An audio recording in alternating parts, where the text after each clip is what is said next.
ఈరోజు వాక్య ధ్యానం కీర్తనల గ్రంథం 4వ అధ్యాయము 1 నుండి 8 వచనముల వరకు.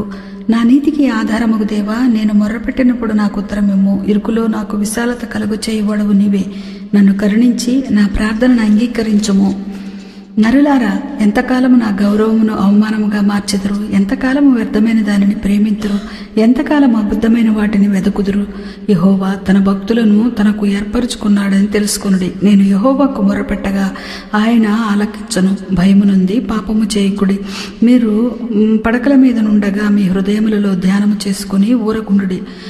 నీతియుక్తమైన బలులు అర్పించుచు యెహోవాను నమ్ముకునుడి. మాకు మేలు చేయువాడెవడని పలుకువారు అనేకులు. యెహోవా, నీ సన్నిధి కాంతి మా మీద ప్రకాశింపచేయుము.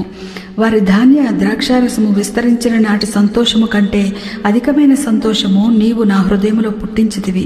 యెహోవా, నెమ్మదిగా పండుకొని నిద్రపోదును.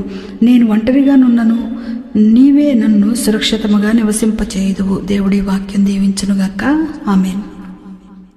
నెమ్మది కలయేండ్లు నిజ సౌఖ్య కాలములు ఇమ్మాహి ఫలించు నైశ్వర్యాధికముల్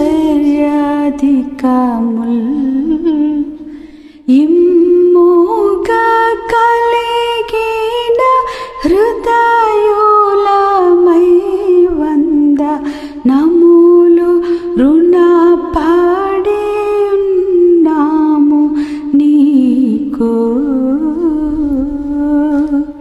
స్తుతియు మహిమయు